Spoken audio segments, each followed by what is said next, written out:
Hey guys and girls, we are back. Apologies for the disruption when we were filming last week's webinar. Naturally, as you can all appreciate, we've got lots of storms and flooding and random things going on. What happened during the middle of our webinar is the internet went down and a lot of people were disconnected from us. So we've saved half the webinar, but the other half we kept recording it. We kept going with it with the hope that it was live, and then we couldn't get it. So we're back to recording again, and today Pat and myself will run through all these and get back to the webinar. So hair might be a bit longer, my beard might be a bit shorter, whatever it is. So looking at it, Pat, what are some of the most common frequently asked questions? I want to go through some of them that you get on a day-to-day basis. So first one, obviously, what areas do you source investment properties in and why? Yep. So I think this is more, to be honest, it's probably more a question directed back at you from clients asking me, where does Nathan source? Why does he source there? So maybe you better few days. So I think as a part of having a well-diversified property portfolio, it's important to work out, what your strategy is, where you're at that point in time, what sort of vehicle you need. For example, as an investor, you might have a lot of capital, but you may not have serviceability at your disposal. You may have a lot of servicing, but you may not have enough capital at your disposal. So you need to ascertain, do you need more of a cash flow deal? Do you need more of a equity deal? Ideally, we want to get a balance of all different aspects. But there are markets within markets, and we need to identify that. We buy nationally for ourselves and for our investors, whether it be Sydney, Brisbane, Cairns, Gold Coast, Perth, all the way up to South Headland. We buy everywhere throughout, from coast to coast, corner to corner of the country.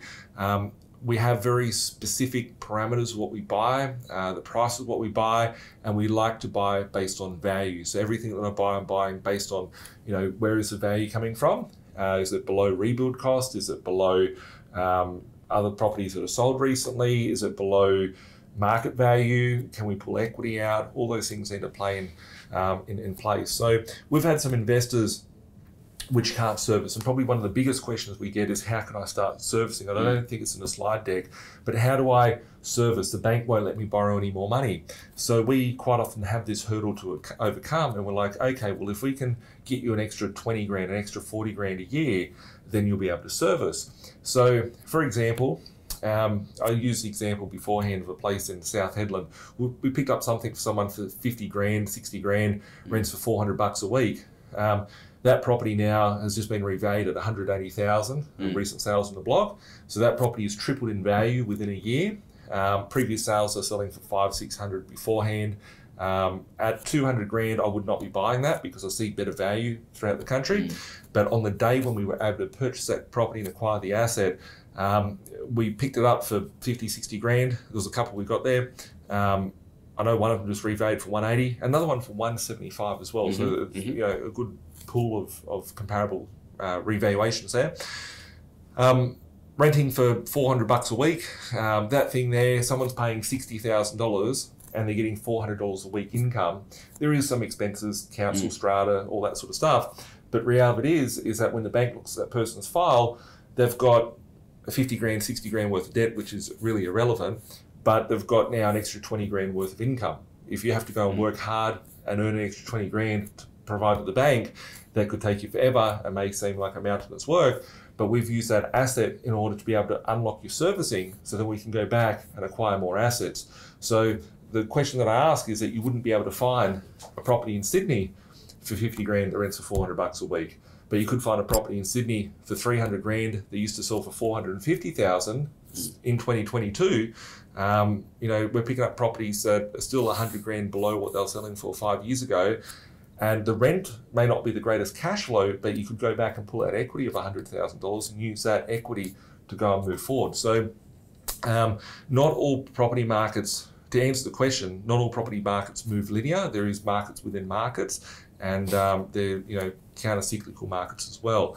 So we just need to work out, what are we buying the property for? So when the advice comes, the feedback comes to give you as to what do you need for your portfolio. Do we need equity? Do we need cash flow? Do we need a balance of that? We've got properties that sometimes bring in $1,000 per week positive cash flow. We've got some today we're talking about that are $2,000 a week positive cash flow.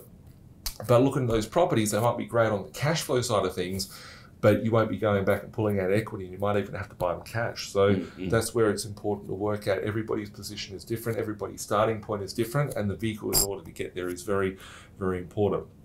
If I look at areas and just going back into some of those areas that have been, is sort of like a cult following of what we've been buying over the last, 12 years, 13 years in business. But, we're the biggest buyer in the Southeast Queensland corridor. We're picking up about 50 properties per month in between Gold Coast and Brisbane there for about 7 years. That market, people said, was dog shit. They laughed. They said Birch is going to go broke. I always said that when we start seeing lending laws relax, when we start seeing, things happen from a finance perspective, we will see that market take off because it was the most held back market.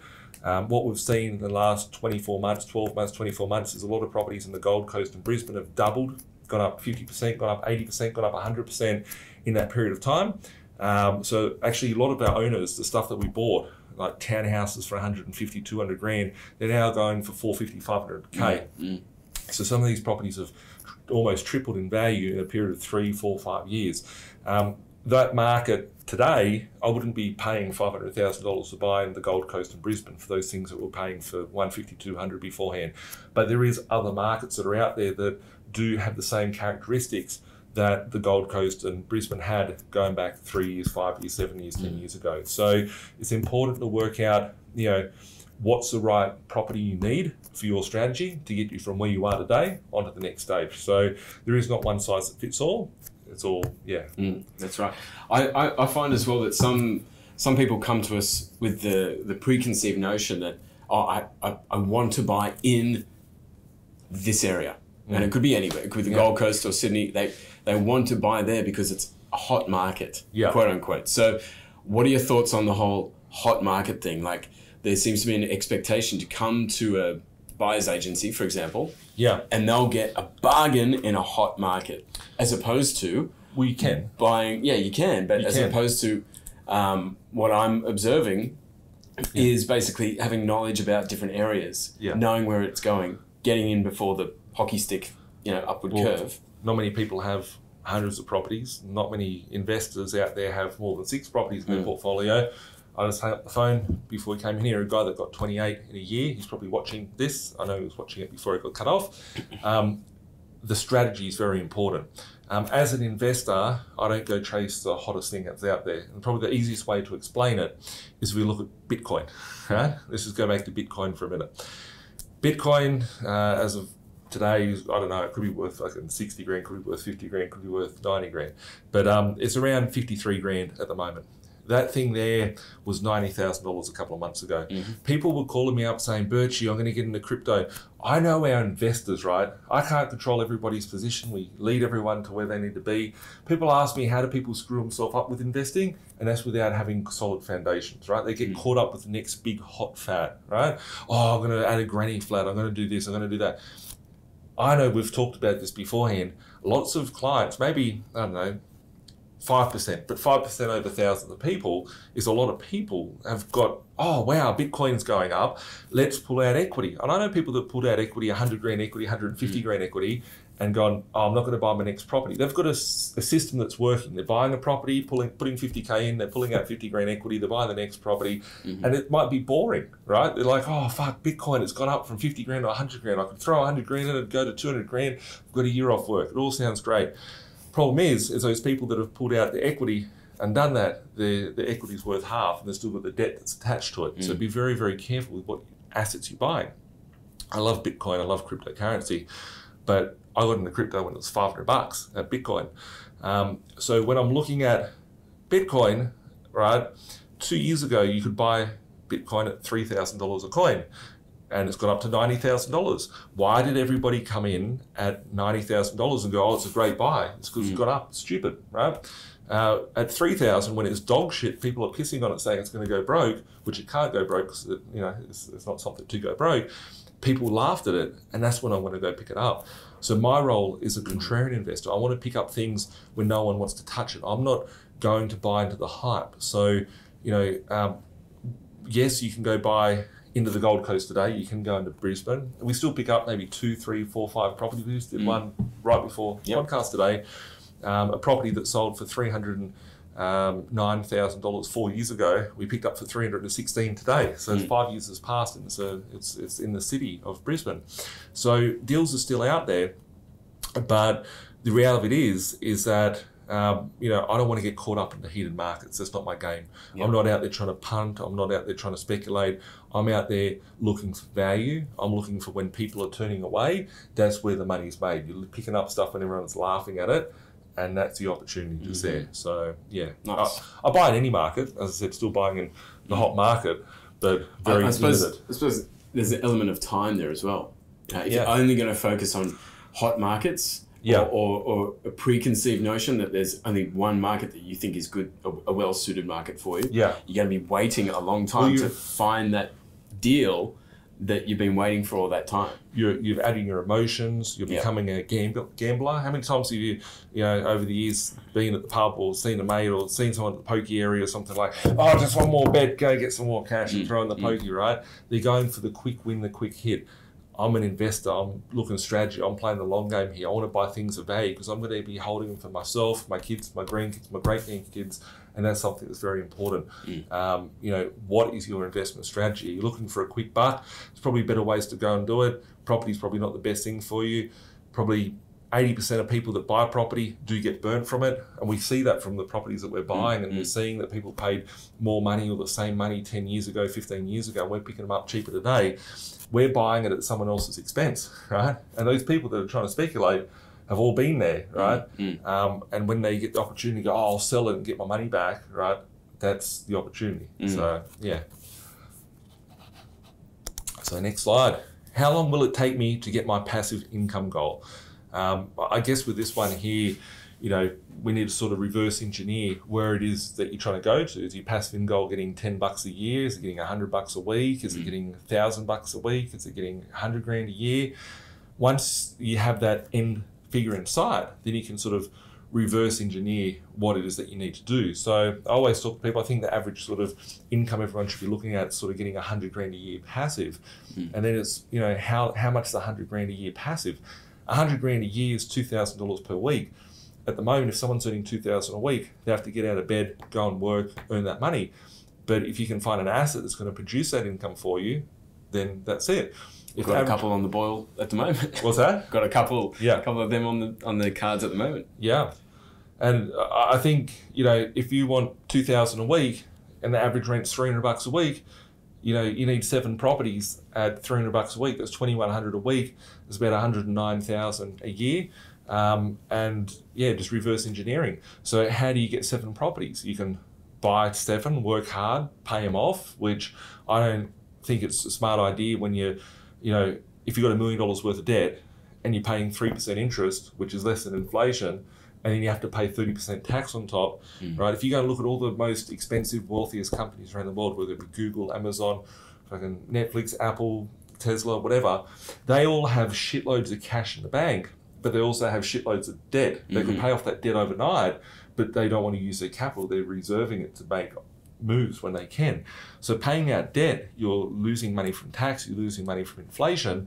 Working hard isn't really the smartest thing. You could buy 14 properties, and if those 14 properties double from say $200,000 a piece to $400,000 a piece, you could then sell off 7 of them and then pay off the other 7. But once again, here we don't have people calling us up saying, hey, I'm so happy I bought a property in 2010 and I sold it in 2012 and I doubled my money. There's people like, shit, I wish I bought more, I wish I didn't sell. That's the sort of conversations we have. If you had 10 and you just push the rent up, my favorite strategy is if you had 10, 12, 14, whatever, and you push the rent up $10 this year, $20 next year, all those little bits of micro cash flow are sort of adding up and building that passive income stream. So if you had 10 properties that give you $100 a week positive, you've got the debt, you've got all the assets still, those properties will give you $1,000 a week. And next year you can push rent up even higher and you'll still continue to receive the capital growth out of them. You're not having to pay the capital gains tax on it, and you still retain the asset in perpetuity to keep seeing the growth. So I think when we first started the business, going back in 2009, like we could buy properties in Western Sydney, a house on land for 180 grand, and it'd rent for $250 a week. And those things went to 400, 500, 600, now they're like 800, 900 grand. If someone had bought 10 of them and they went from 200 grand to 400 grand, they would have had to sell a half to pay out their portfolio. But if they still had all 10 of them, they'd only have to sell 2 at $1 million today, and they could retain the 8 and use those 2 to pay out the other 8. So yeah, it's important to have, you know, the strategy there. We've got people who have got, you know, 5 grand in their first year. We've got people that have got 20, 30 grand in their first year. We've got one person that got 150 grand in the first year. Yeah, it depends on where you're starting from, depends how aggressive you're going to be, depends how diligent you are with what you're doing. We've got people... Certainly having your goals in mind, having your final outcome and what that actually will provide you. Like making 100 grand a year, that's one thing, and that's a great achievement for anyone. Yeah. But what does that give you? So if you don't know what that gives you, then you know, you might have a bow and arrow, but you have no target. So you're just kind of just doing things for random reasons. Yeah. 100 grand in that case might mean nothing. Like 100 grand, if you have goals, it might mean you can retire your spouse, or maybe you can retire yourself. Yeah. Or you can spend more time with the kids, or go on more holidays, or buy that, you know, dream primary place of residence if that's what you're after. So for me, and just in the position I'm in, talking to the investors every day, it's the ones that have their goals really in place and understood that seem to be more successful. They seem to be able to bat away the little challenges that come along. And I think if you compare it to any successful business out there, a successful business has a business plan, they have strategy, they have, you know, risk, they're ascertaining risk. You know, a lot of businesses fail, a lot of investors fail. It'd actually be interesting for us to go and get some actual hardcore stats of how many people actually lose money from buying properties and how many people actually make money, because I think, like business, a lot of people would lose money, and that's the opportunity that I look for when buying properties, is how can I capitalize on this opportunity? How can I make the other party take the risk from me? So if I'm buying a property, I'm thinking, okay, someone bought it for 300 grand 10 years ago, I'm picking it up for 200 grand. The upside for it is that it could go back to 300. It's been there before. Some idiot paid it beforehand. It's got to be worth it again. And then I'm looking at it going, okay, if I pick up today, the chance of it going down from here is minimised because it's already had the fall. So, yeah, it's what drove you? Like let's say when you were on 5 properties. So in those early days, like what was the driving factor behind you going, no, I want to get more and more property? Yeah.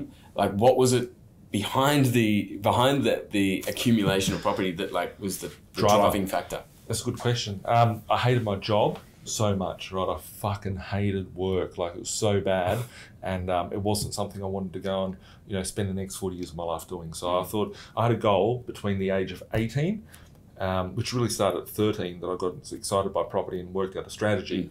By the age of 18, I started buying, and by the age of 30, I wanted to be retired with at least 10 properties that bring me $100 a week. And I thought it was impossible, and then I just kept working, and I hated my job every day. I hated my job so much that I worked 2 full-time jobs, right? And this is going back early 2000s. I worked 2 full-time jobs. There was one year I had 7 days off in the whole year, and I was working like 5 days double jobs that I was doing. And looking at the work, I thought to myself, if I put 2 years worth of input into 1 year, right? If average wage is 50, 60 grand, and I was doing 100 grand, well, I've got no overheads. The expenses for that extra 50,000 aren't existing right now. I could take all that cash and just redeploy it into assets. And I thought, if I can sacrifice my youth, I'll be able to do what I want when I want, how I want in the future. And that's what I just worked along. I had a strategy of getting to 10 properties to start off with. I got there when I was about, 22, 23. And I just kept pushing. I thought it was impossible to do that. I want to get 20, I want to get to 100. And then I just kept pushing, and it's been a game ever since. So, yeah. Yeah, I think, just having those goals in mind. Yeah. And kind of creating that gap in your mind. Like, how long am I willing to just keep doing what I'm doing, and potentially, I mean, a lot of the people I speak to, they love their job. They actually love what they do, and that's awesome. And they're looking for property as like a side option, a bit of a side thing, some security or whatever it might be. But there are some who might be in a very labor-intensive job, for example, and they're like, man, I'm 40, I've only got another 5 years, I got to work something out. So for that person, that's the guy who's running out of the burning building.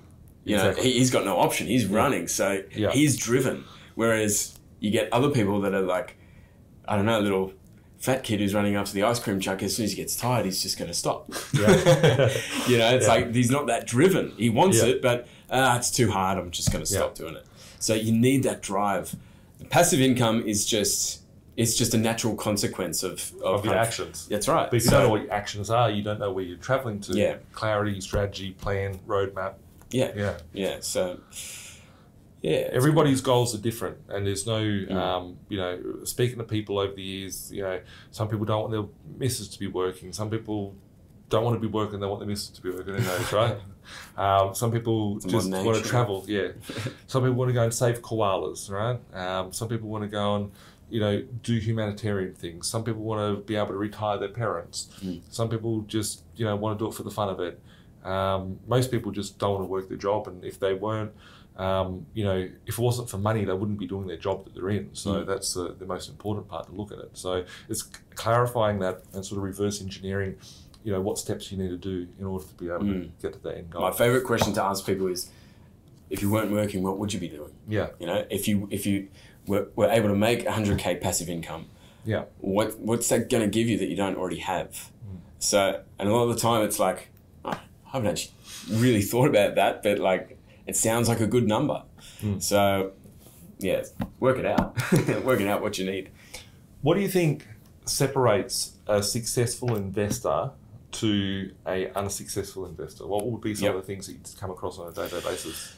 Okay, so I've been with you now for about 2 years in the company, and the most successful people that I've worked with are those who are certainly open to learning, open to the guidance, open to the advice that they're essentially coming to us for. And, you know, mindset, your psychology, your perspective, ego plays a big role as well, like a massive role in terms of making the right decisions, and almost letting someone else guide you through that decision. Sometimes people can't get past their own kind of ingrained perspective, or they can't get past, oh, Nathan's telling me to do this deal, but what would my cousin think, or what would my neighbor think, or what would, you know, so all these external perspectives that, you know, cast a bit of a judgment over someone and over their decision-making process. I think that can be, the ability for that to occur can happen if you're weak with your strategy, if you don't have clarity on where you're going. Like, I remember throughout my early days, people would say, hey, Nathan, you know, you don't need more than one property.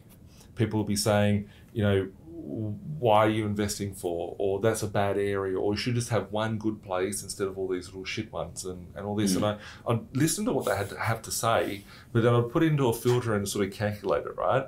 And I'd calculate and go, okay, if I did that, it's going to end up over here, and that's not where I want to be. And I'd think about the guidance of where they're at in their life, and I'd be like, if I do the decisions they're telling me, I'm going to end up to be them. That's right. So it's important to have clarity on that front.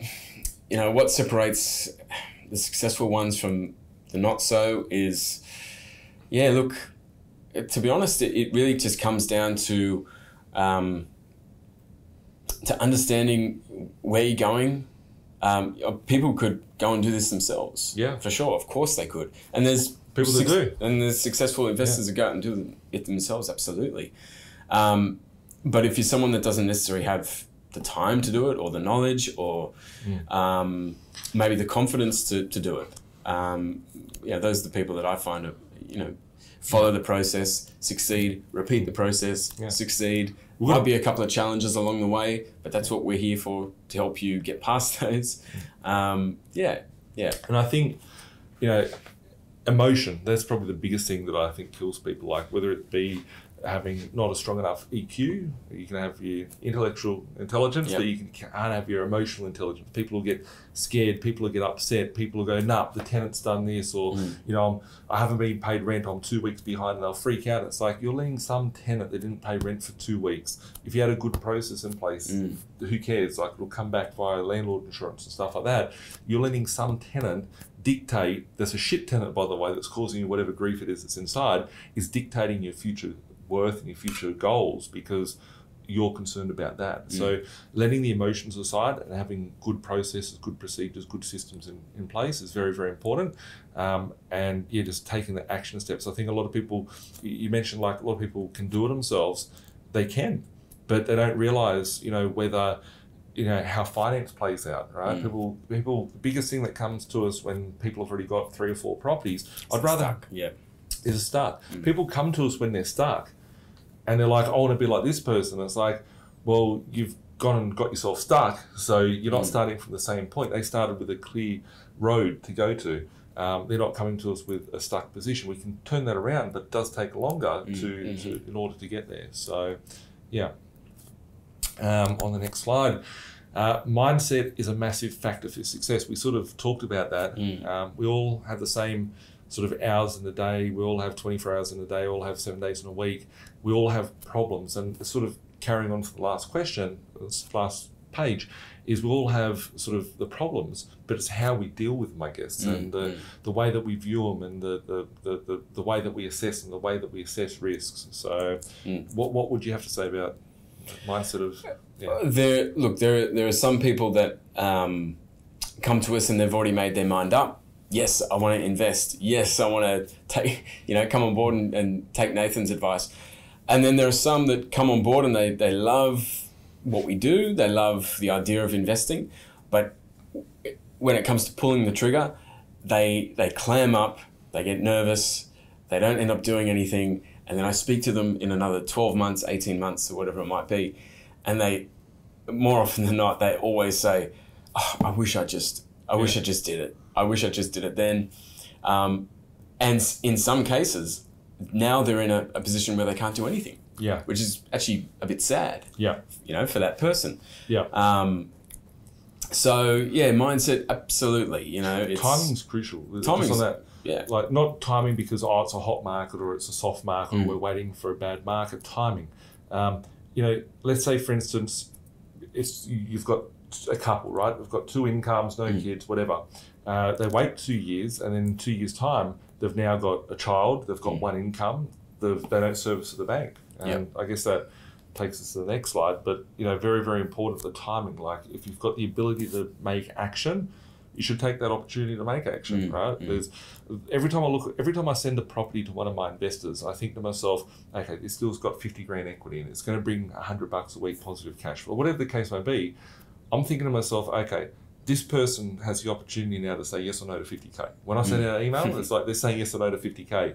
A lot of people put terms, conditions, emotion, their thoughts, their philosophy behind it, right? The philosophy is if you're going to make 50K, you're going to make 50K. If you're going to make 50K by signing a contract and doing a deal, or you're going to make 50K from having to go to work and hop on the train for the next 12 months, leave at 7 o'clock in the morning, get back home at 7 o'clock at night, will then be my guest to go and do that. But some people are making the decision to do it in a different way, in a different format. So I guess this one's a very important one with preparation of finance. Look, it's pretty simple. Yeah. I've learned the hard way. When people come on board, they're very excited, but they don't have their finance in order. And everyone's got a different, financial position. Some people might be self-employed. There might be a contractor. There might be PAYG. There might be whatever else. They might be part-time or, cash in hand or whatever their employment or income comes from. Everyone's different. The worst thing that can happen is that you start the process of investing, you get your mindset right, and then you get a deal in front of you, you can say yes, and then you realize my finance isn't ready. Yeah. So 100%, I don't let anyone kind of proceed to the next step until their finance is underway. They're being speaking with a broker.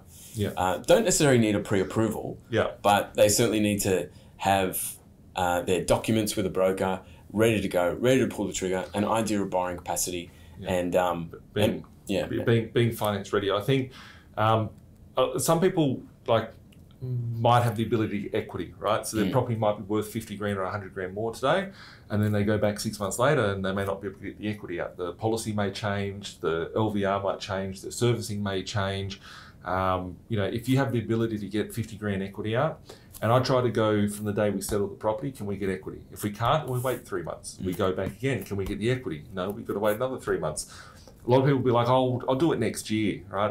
I've emailed some people, it's the start of the year, start of 2022, and I've emailed people and like, hey, we should pull equity out. I know they've got equity because we've pulled equity out of other properties that they in the same complex that they bought 6 months ago.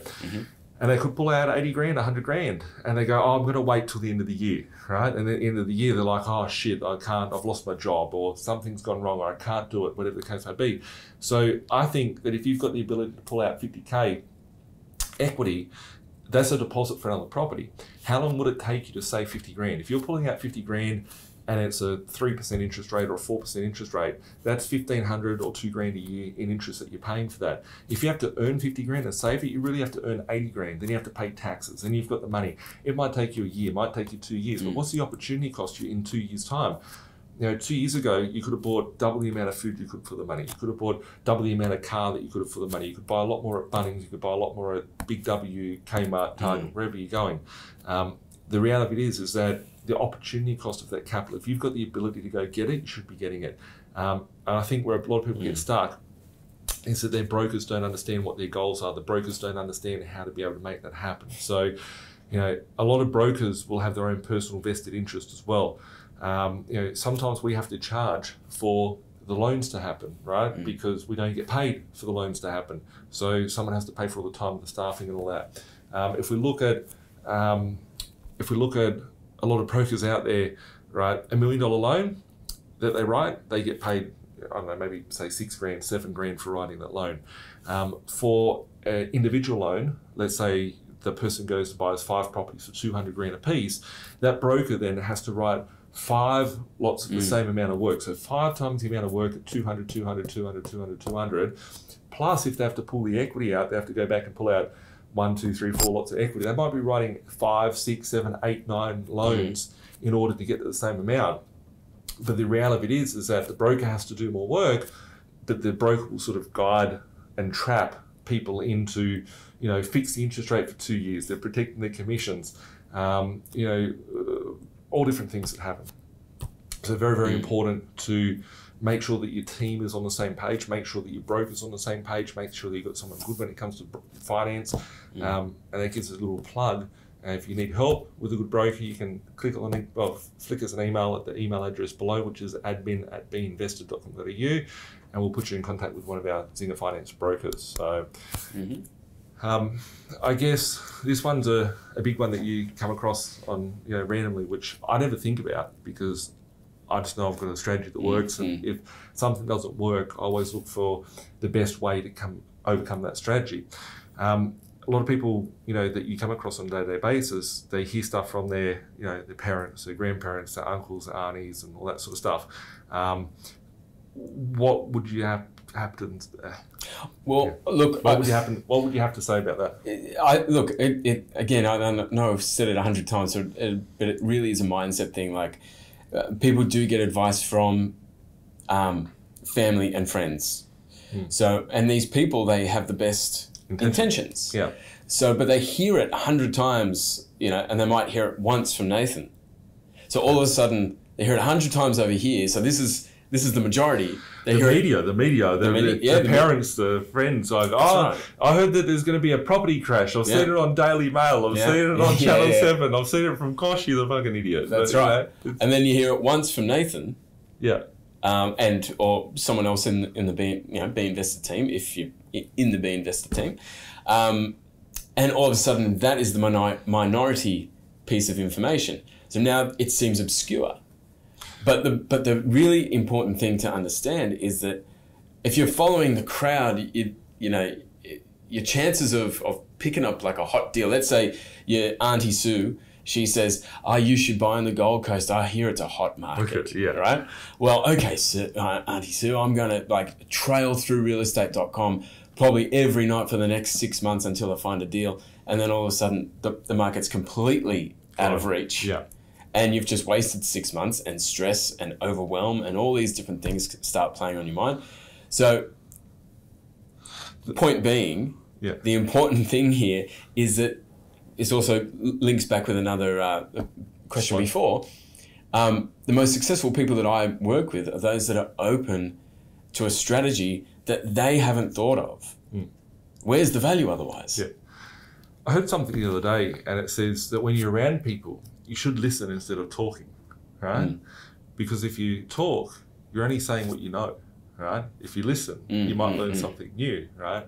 And you said a word there before, Pat, which was the minority, right? You're hearing from 90% of the other people, right? Mum, dad, uncle, auntie, brother, sister, colleague, friend, missus, spouse, whatever. And then you've got the minority over here, right? There's a big difference as why the minority have 6+ properties in their portfolio, 10+ properties in their portfolios, because they've got a strategy that's working, right? Just because it's not mainstream, if it was so easy or so readily available and all that sort of stuff and all the stars aligned, everybody would be doing it. But they're not, because they don't have the right strategy. So it's important, like, understand and take that step back and go, shit, well, it is a bit weird. It's a bit foreign to me. It's not what everyone has conventionally said, but if everyone conventionally saying, they're at the conventional position of where they're at. So, yeah. I also think, like, this, I don't want this to come across as like some kind of, all hail the mighty Nathan. But like, it's whether it's Nathan or whether it's anyone else, really, it's important to have people around you that that are challenging you, pushing you, have done it before, have been, can guide you down the path like a Sherpa up Mount Everest. You wouldn't take advice from, like, when you're learning to drive a car, you wouldn't take advice from someone who's never driven a car before. Yeah, I think that, like, just on that point, very good point, right? Like, we're just the ones here talking. Everyone knows me because I'm on the videos and all that sort of stuff. But, as a business, right, we've got a couple of hundred staff nationally throughout all the different business that we've got. I'm not out here trying to give legal advice, right? I've got very good lawyers that do that, right? There's different areas of law. Do we need corporate law? Do we need, property law? Do we need tax law? What sort of law do we need? We need to make sure we've got the right expert to be able to get the right solution on that front. If you don't, then it could cost you a lot of money. It could be that you're paying too much tax when it comes to accounting. It could be that you get your loan messed up because you got the wrong finance advice. So very, very important that you want to make sure the person that you're getting advice, guidance, or feedback from, no matter what it is, right? Whether it's mechanical advice. You're not watching this webinar to work out how to fucking repair your car, right? Because I'd give you the shit-ass advice on cars, right? You put the key in, you start it, right? Some go faster than others. I don't know what's happening with the alternator. I don't know what's happening with the engine. I don't know what's happening with the oil, right? My cars always have an engine light going on because they've got, like, no service done. So you want to make sure that you're getting the advice off the professional that's, experienced with that. And especially in the world today, there's a lot of people out there that are trying to give advice that are shit though. So you want to really, quiz your, whoever you're doing business with and make sure that they have the experience and they've been out, that they've done beforehand. They've got comparables and examples. Even ask them, can I speak to some of your clients that have been in similar sort of positions to mine? And if they're good and they've got the experience and the runs on the board, they should be able to sit there and go, here's 3 people that have the same sort of position as what you have. Go give them a call, have a chat with them, ask them anything, and come back to us if you've got any questions after that. But a lot of people don't have it because they don't have these sort of results out. Allowing the numbers to do the talking and not the emotion. So as I've always said, emotions will get you killed. Numbers don't lie. I was going through some old marketing. I found it in like a shipping container or shared in my house. I don't know if it's my old house or my shipping container. There was some flyers and folders that I found, and on the front of it said, like, B.Invested, numbers don't lie. So before we had B.Invested, live life on your terms, it was numbers don't lie. And I think if you have if you're analysing things from a logical perspective, then you're going to just look at the numbers, you're going to look at all the parameters around that. If you're analysing things from an emotional perspective, that's where you're going to hurt yourself. So numbers don't lie. If the numbers stack up, it works. If the numbers don't stack up, don't do it. That's as simple as it comes, in the simplest format when it comes to a deal. Like from any successful business don't go out there and say, hey, we better do this because it's what feels good. That's what happens. Every time in business that I've made an emotional decision, it's fucked me up, right? Fortunately, I haven't done it on my property portfolio, but in business, I've done a lot of times. Emotions get you killed. What do you find dealing with investors on a day-to-day basis? Well, look, people often approach buying a investment place with the same approach that they would buying their family home. Now, the family home purchase, that's an emotional purchase. Yeah. You can envisage the kids running around, in the backyard chasing the dog or whatever, or having a barbecue on the back deck. Like you can kind of visualize these things. When it comes to the investment portfolio and the properties that are within that, it almost doesn't matter. Like you've got to look at vacancy rates. You've got to look at rental markets. You've got to look at comparable sales. You've got to look at infrastructure that's going in. All these things will add to the value of the property as the years go by. It's not the emotional, romantic idea of a beautiful 2-bedroom house in the suburbs of Brisbane that's going to increase the value. That's not going to happen. It's about the numbers. It's about the rent. It's about the comparables, anything like that. Back in the early days of starting the business, I'd have people say, no, the deal's not good, right? I'd ask them why the deal's not good. Oh, it's just a crap property. I need this, right? It's like, that's great. What you need and what you want are two separate things, right? It's never about what I want from a property. Every property that I own is not about what I want, right? Even my house I live in, it's just like, well, fuck, that's good numbers. It's going to stack up. I can make do with it, right? But I look at everything as to what do I need, right? What I need and what I want is always two separate things, right? It's, you might be out at the club and someone will be like, I want that hot chick, right? She's crazy, right? What you need is the chick that's going to be at home, right? When you're looking at property, you need the property that's going to give you money, not the emotional thing that's going to be, causing you a lifetime of pain. So looking at your investments, you want to be looking at, what do I need? What's going to take me to get the next step? I've had so many people over the years say, that's a crap deal, that's a crap deal. I've been schooled from a lot of people and educated from my investors, from them telling me, that's a crap deal, Nathan. I look back and I think to myself at the time, don't try and question the deals that I'm putting out because I know my deals, the numbers stack up, right? What you're telling me that's crap is your emotion, right? And I think it's very important because I look back over all the years and all those properties that everyone said were crap deals have all gone up far greater than anything that they would have said would have been better. So I always get, I think it's important that we, with our investors, we work through with each and every one of them as to why don't you like this? Why? What is it? Because quite often aligning an investor's mindset with what they need is two separate things as well, right? And it's, if we think about all the mistakes we've made in our young years of our lives, they've all been because we didn't know something and then we've had to be learnt the hard way, right? And when it comes to investing, unfortunately, it might take you 5 years to find out that you fucked up. It might take you 10 years to realise you can't just go, oh, okay, I just won't do that again now, whatever. It might take you 5 years, 10 years, and that by that time goes on, you've really screwed yourself up. You can't get back to where you were beforehand. So it's all perspective, isn't it? Because if someone says no to a deal, okay, well, might pass it on to another one of our investors and they have a different perspective and they say yes immediately. Yeah, I love that. I love it. Fortunate enough, we don't have those problems too much nowadays. Like everyone's different and everyone's emotions different, everyone's mindset's different. But way back years ago in the early days, it's like, I don't want to buy there. That's no good. That's never going to go up in value. I remember someone trying to school me. They asked me to come in on a Saturday, right? This was years and years ago. It's like 10 years ago. And she said, my TAFE professor, he's 75 years old. He told me that Mount Druitt's not a good area, so I'm not going to buy there. And I'm like, well, your TAFE professor is still a professor at 75 years old. And she looked down on me like, because I didn't have shoes on and I didn't have a suit on, I wasn't trying to sell her. But her mindset was, institutionalized. She took it off someone of, she thought that guy was so successful. And we all know what happened out there. I actually remember the property vividly. It was about a 15-year-old duplex and it was 300 grand. each side of the duplex would be worth about $1 million each now. So it's like a $2 million purchase. So yeah, it's just opinions. Understanding that in investment, property can be a type of obstacle course. Let me read this again. Fuck, it's too much to read. Understanding that buying an investment property can often be an obstacle course and to expect challenges. I remember talking to one of my mates, John.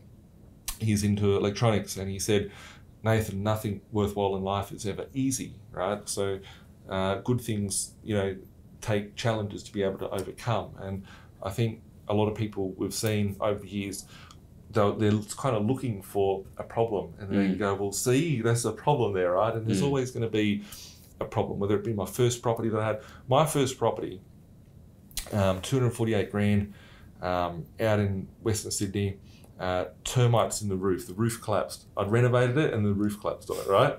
Most people are like, fuck, I'll pick up the ball and go home from that. It's a part of it, right? I should have fixed things better, I should have done things better.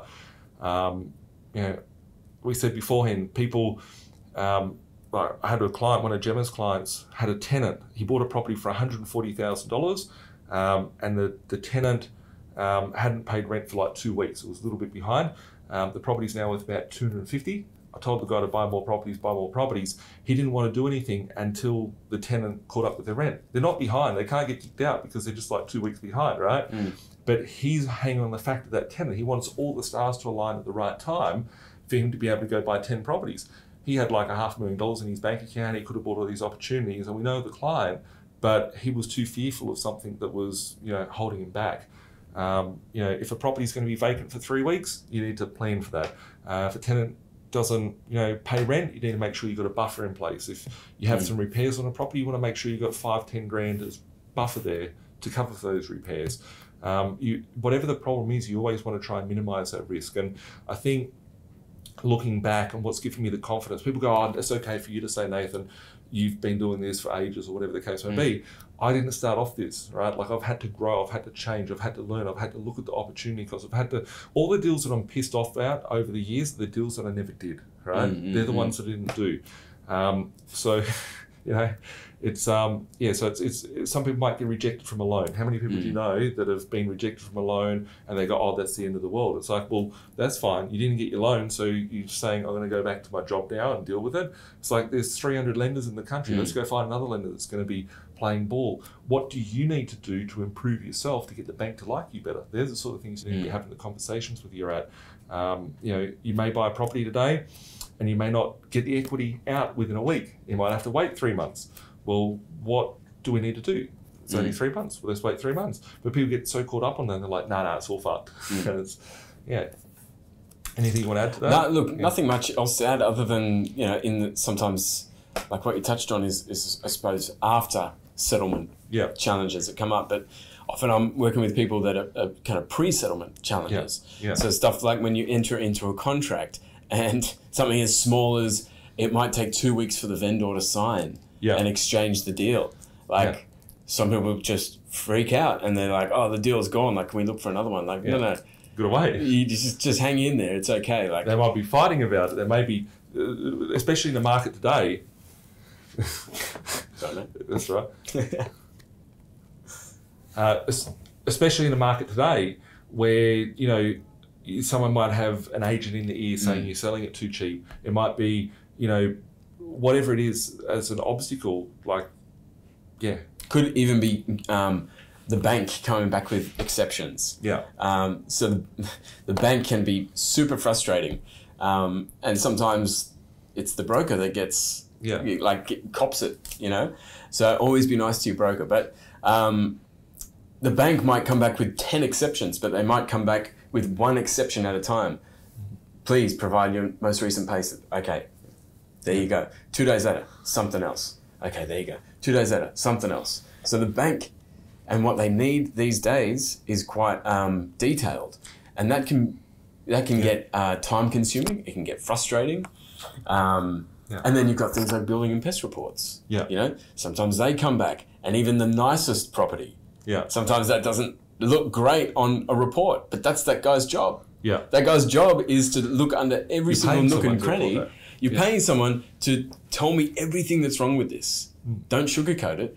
Tell me everything that's wrong with this thing. So sometimes the report comes back, and you got to be able to look at it objectively and figure out, okay, is this actually a deal breaker that's in this report, or is it something that we can fix with a bit of elbow grease? I'd say out of 10, 15,000 properties that are purchased over the last 15 years or so, looking at the ones that I've pulled out of, the ones that I've said, let's run and let's go and negotiate, I'd say probably 50% of them would have nothing wrong whatsoever, but I still ask for a reduction just for the fun of it. Sometimes you'll get it, sometimes I'll get pissed off. Probably like, say, 3 or 4% will be where I'm like, this is dog shit, let's take a runner from it. I don't even want to negotiate it.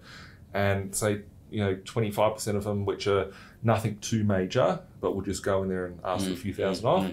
And the rest of them are ones that are, got some sort of issue, but you can go and rectify. You just got to work out how much it's going to cost you. And quite often it'll be an opportunity to go get the property cheaper and make money on the process. So, yeah.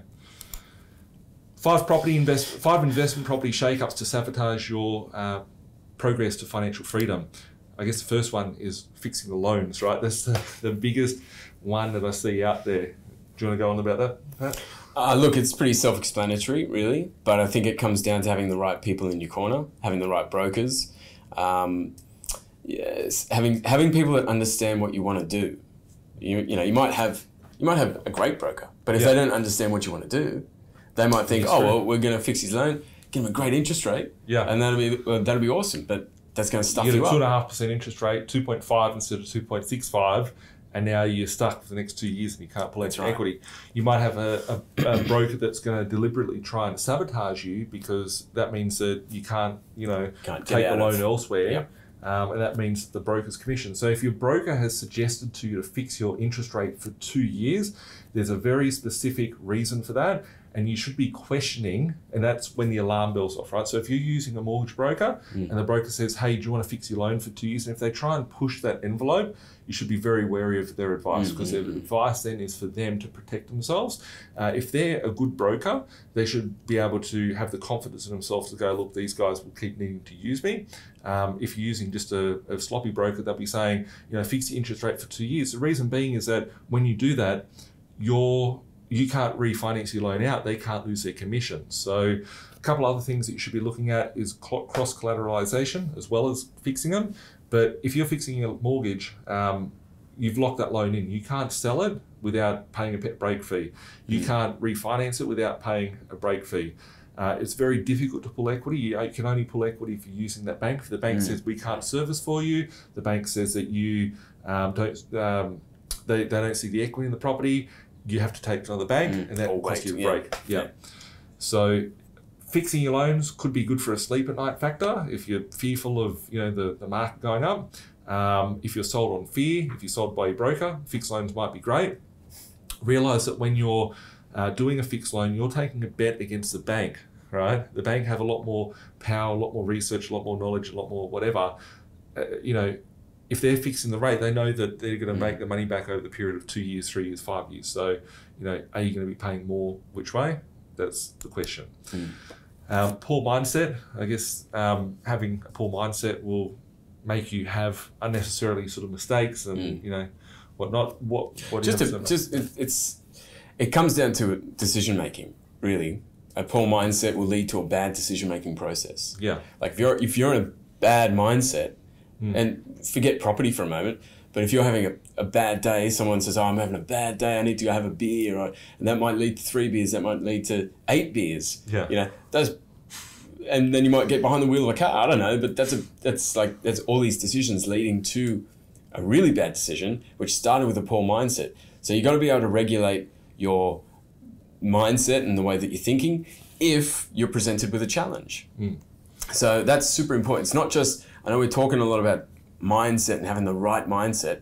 That sounds all fine and dandy, but really what we're talking about here is being able to kind of have a bit of an equilibrium between not getting too overwhelmed by challenges, not getting too excited by successes. Because you don't want to have this big swing of emotion where you're kind of out of control. Like, hey, I made 100 grand equity. That's amazing. Next deal. Shit, it's riddled with termites. Like, I'm never going to buy property again. I hate this. And then it's all a bit overwhelming.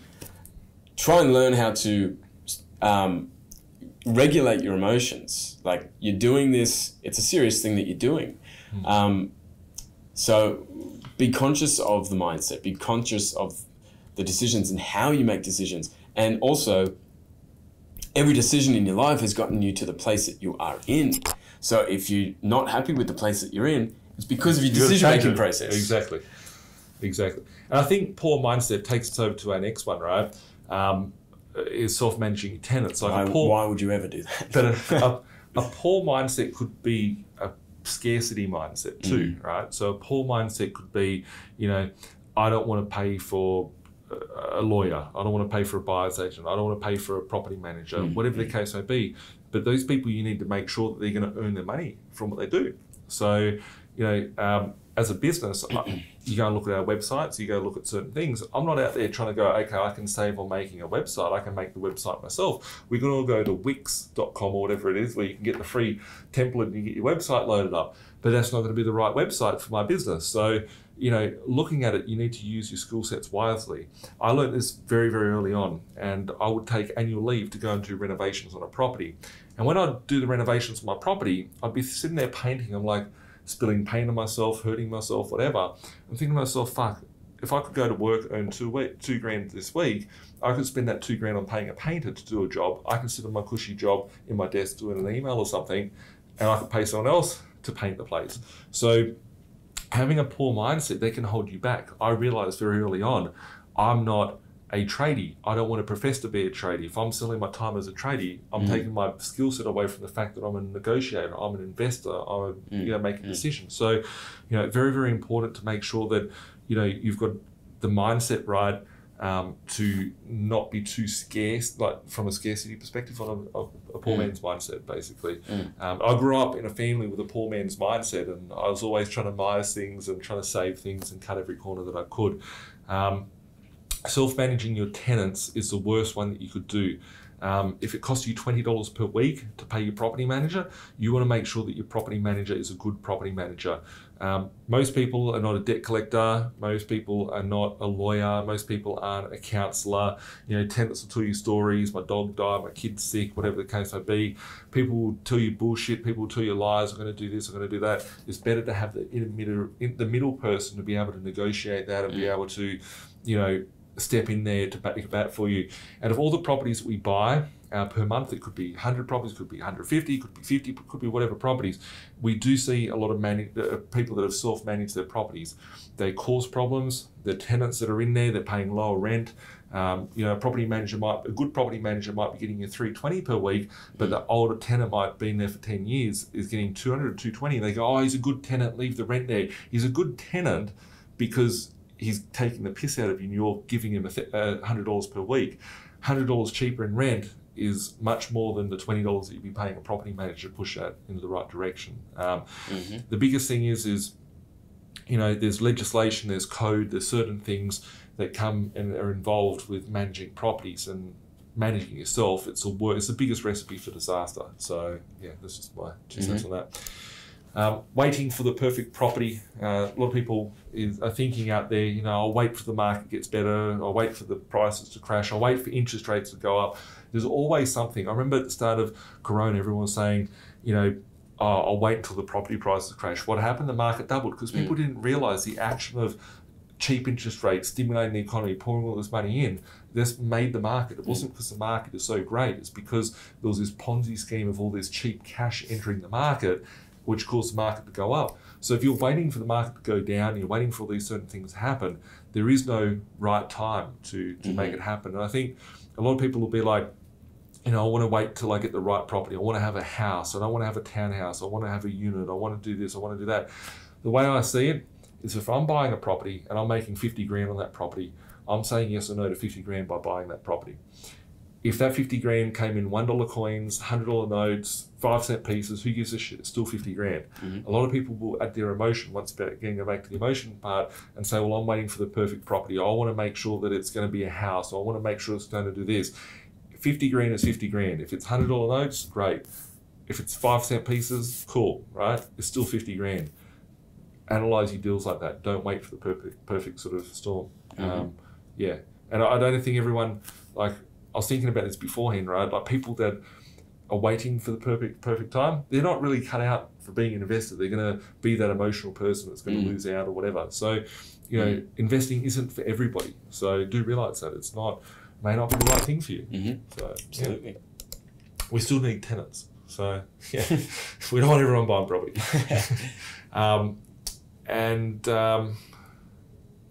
I think we've covered a lot on negative emotions, negative mindset and all that. So we'll just go to the next slide.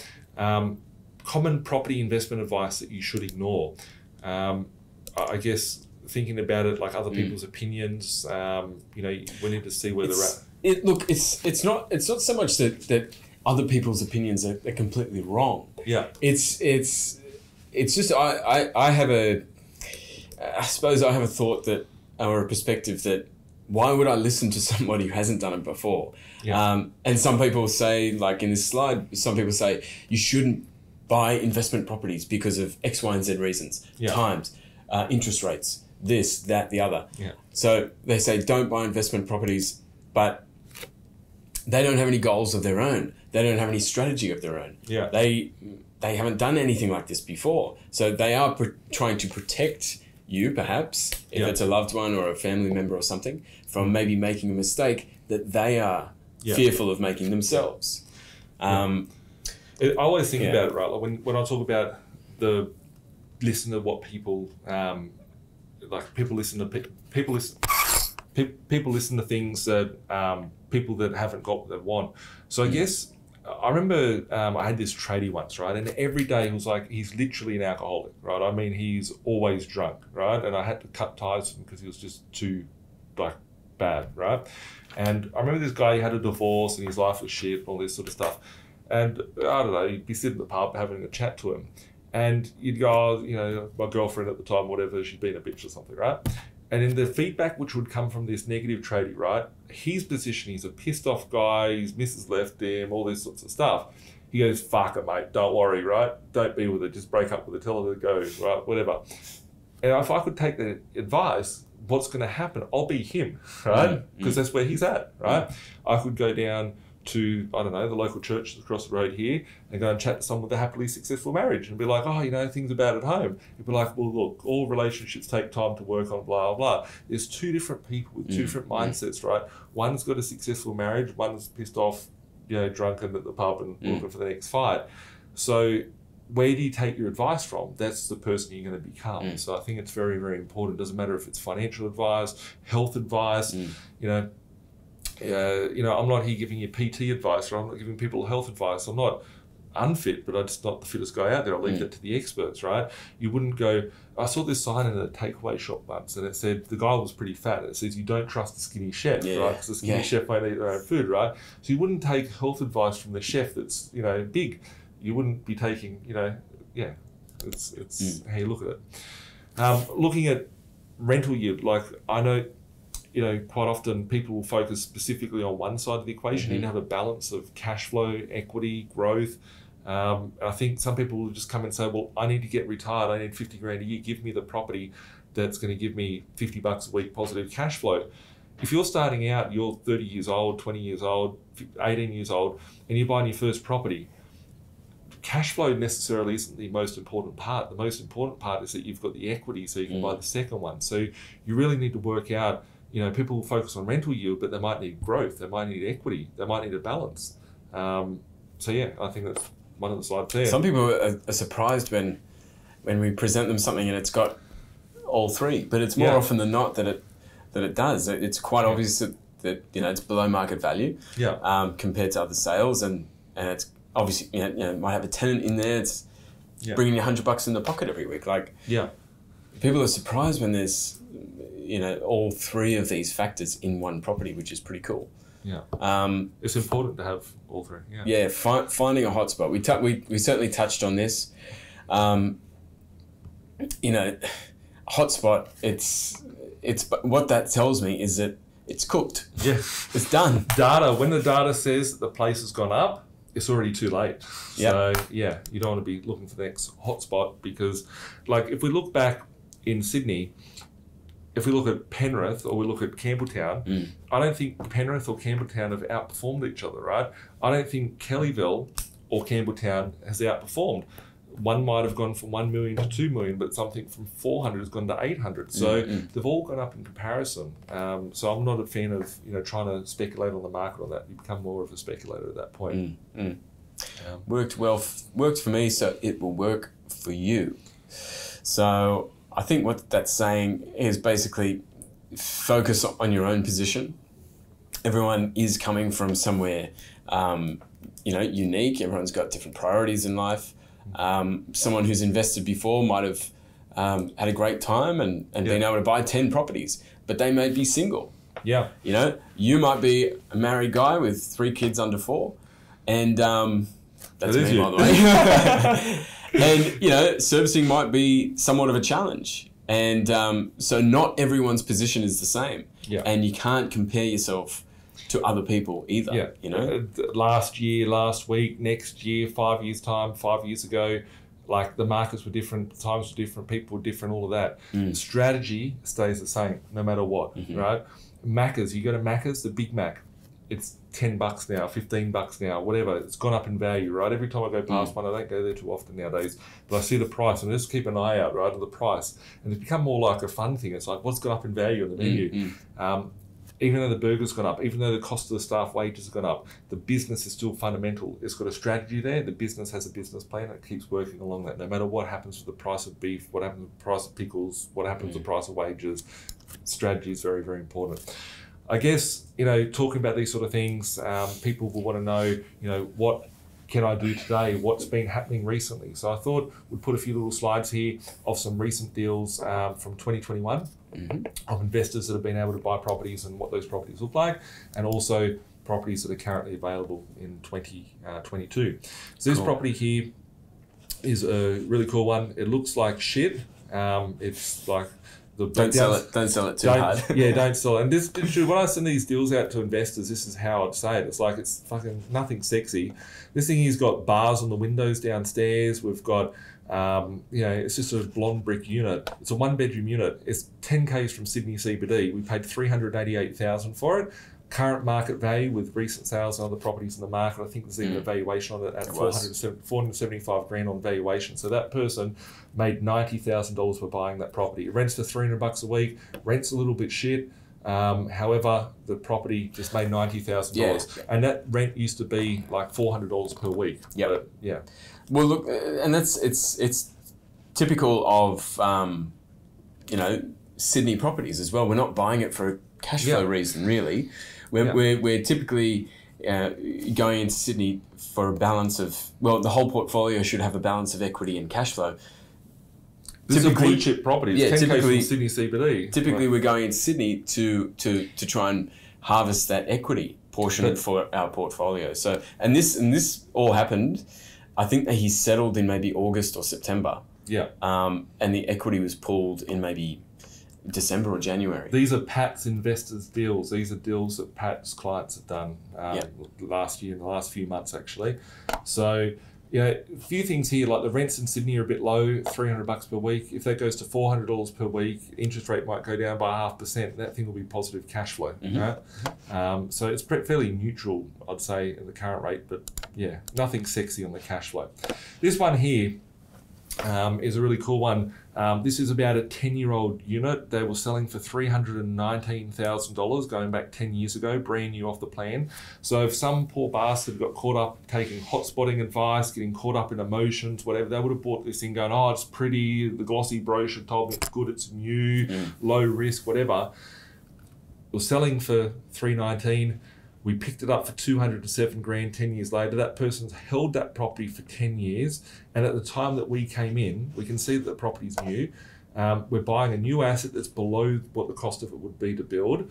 The current revaluation on that property is $275,000. So the person literally made $70,000, $68,000 in equity within a month. This one here we pulled out within a month. That's right. So just as some context here. Nathan would have presented this property in April or so last year. June, I think it settled in July sometime, and end of August, that's when that valuation was done. Yeah. So from April to August. And I know that I've got about 10 properties in that complex. Right. Yeah. And I know that I would have sent them to about maybe 40 people, the 10 properties, and 30 people would have said no. And, I'll get one deal, I send it to 2 or 3 people, one buys it, 2 miss out.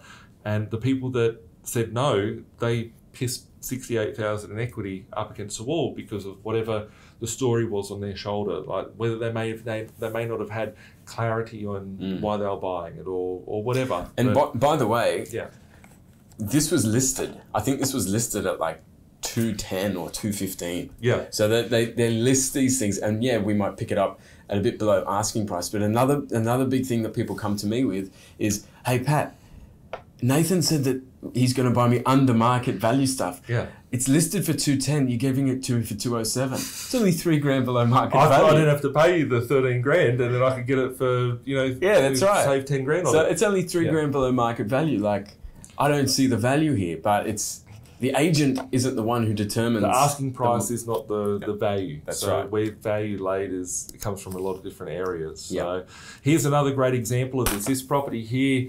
$73,000. This one here, currently we revalued it. This is one that Pat's clients revalued for $160,000.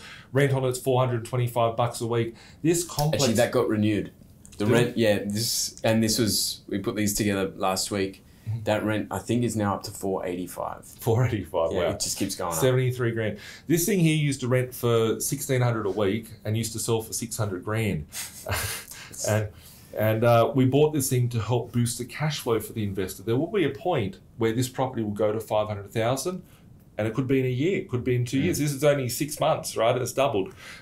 This property here, we can sell this at 500 grand, take the profit of 430 grand, and use that to pay down debt on other properties. Very, very important to have the strategy behind that. So, this one here is in the CBD of the Gold Coast, 207,000.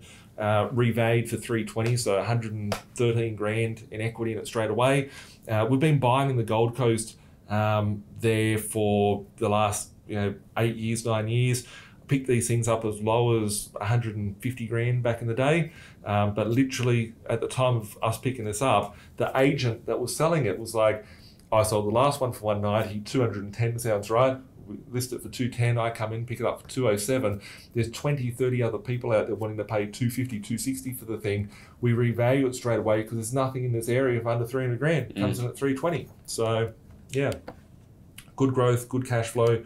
Depreciation, just a bonus. So I suppose that's another question as well before we move on. Why would someone knowingly sell something at below market value? Well, whether they know they're selling at below market value, they would want to sell it for more, but they're guided from a real estate agent. How many people? We've got 25 million people in the country. We've got all these real estate agents. They get up one morning, they could have an issue with their missus, they could have an issue with the world, they could have watched too much news, they could have been, breathing the oxygen in too much when they're, making decisions and they're getting dizzy and they're like, this is what it's worth.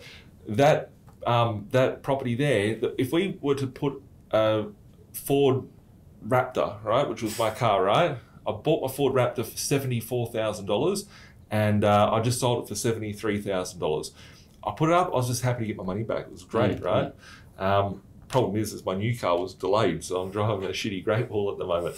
But the funny part about it is that I was like, this is great, I can get my money back on the car. I go and look online now, this has only been like a month or 6 weeks or so, and the vehicles that are for sale are now $90,000, $100,000 for a Ford Raptor.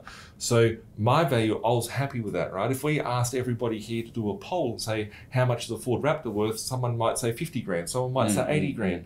It's a value of what someone will perceive to it. But here we are in a market where an agent is sort of, in essence, working for us because we're using an agent and coaxing them with their they're the one in control of the owner, right? So if we can carry on with the rhetoric, they're believing it's worth that, well, we'll pay you the money, right? And that's, people only guided from the advice they get. The importance of having the right advice, right? The right guidance, the right advisors. Some agents I will buy through, and I'll never sell through. Some I will never sell through, never buy through, but I'll sell through.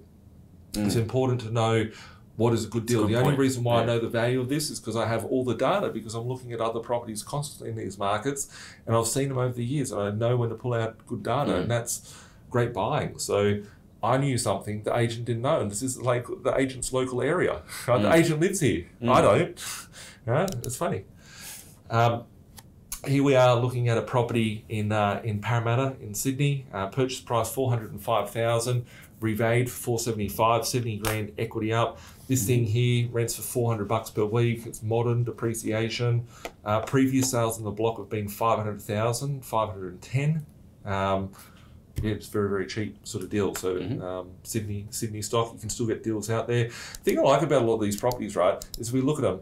You can't rebuild that property for $207,000. You can't rebuild a property for $73,000. You can't rebuild that property. It's only like 15 years, 20 years old for $207,000.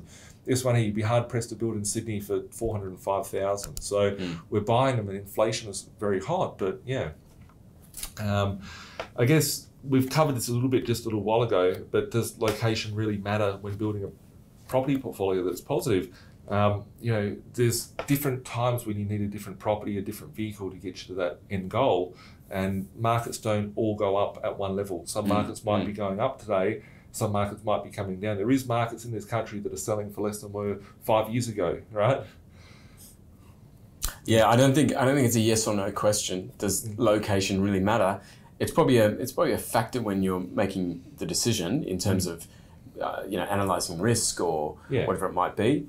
I like to think that it doesn't matter. Yeah. Because we're not looking at location, we're looking at the attributes of a property and what it's going to bring us. So, and people will assess things very, very weirdly. They'll go, oh, it's gone up for the last 10 years by 5%, 10%, it's a great buy. Doesn't mean it's going to go up in the future. It means the risk and the downside to that risk is very high. It can fall much lower. Where something's been going down for a long time, the chance of it going up is the pent-up demand there is very strong. So, yeah.